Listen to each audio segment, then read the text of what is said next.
Prueba fundamento de base de datos relacionales. Esta prueba validará los conocimientos en SQL. De acuerdo con los requerimientos en el primer diagrama, película y tabs, si bien es cierto, existen 3 requerimientos, de los cuales utilizamos pgadmin 4.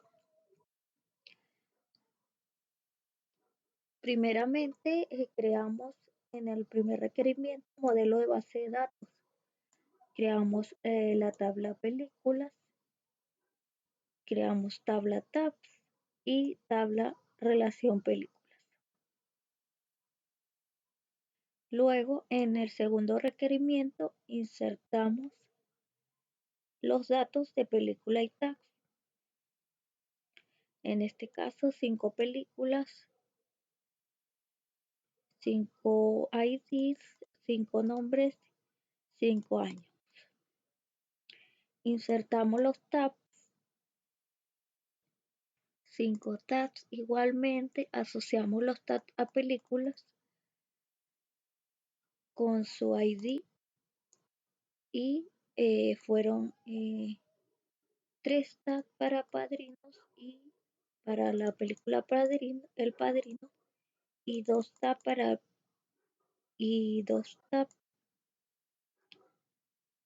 para El Señor de los Anillos, la película.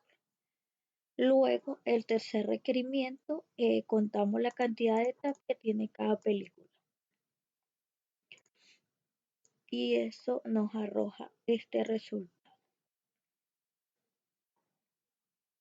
Y podemos verificar las tablas realizadas.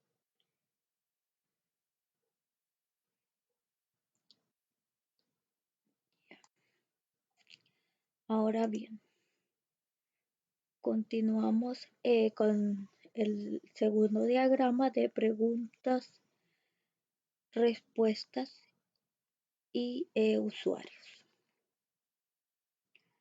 De acuerdo con los requerimientos, se crearon 2 tablas, 2 bases de datos.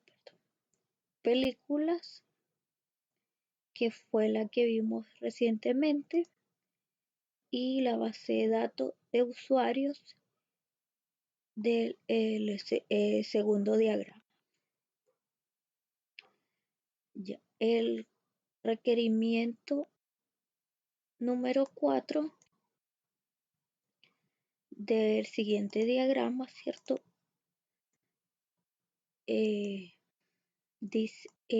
La pregunta era el requerimiento era crear las tablas con los nombres, tipos clave primarias y foráneas y tipo de datos respectivos.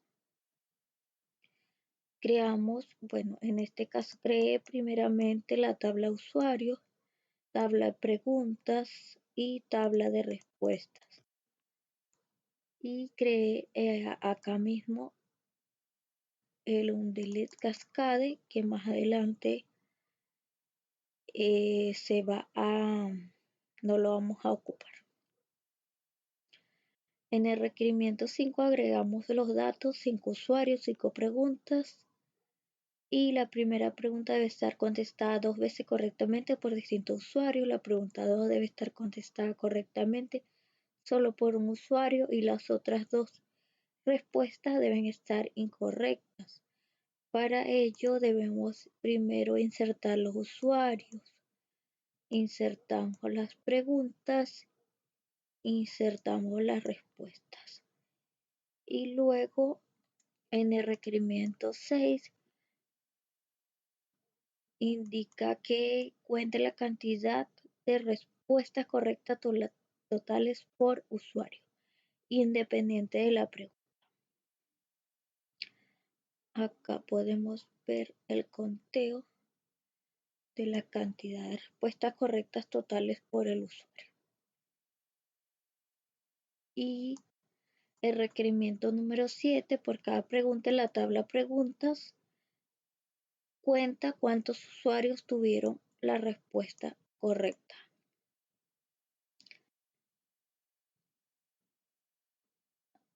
acá podemos ver cuántos usuarios tuvieron respuestas correctas. Luego, en el requerimiento número 8, dice implementa borrado en cascada de las respuestas al borrar un usuario y borrar el primer usuario para aprobar la implementación. Como ya hemos implementado la restricción en la definición de tabla de respuestas, no lo vamos a volver a colocar. Requerimiento número 9. Crea una restricción que impide insertar usuarios menores de 18 años en la base de datos. Creamos un alter table, ¿cierto? Con la restricción. En el requerimiento número 10 era alterar la tabla existente de usuario agregando el campo email con la restricción de único. Igualmente creamos un alter table usuario, agregamos la columna email con la restricción única.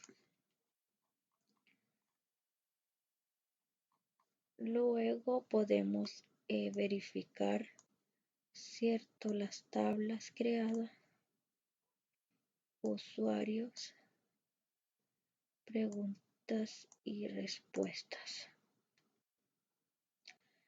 Ya. Y finalmente realizamos el video correspondiente. Muchas gracias.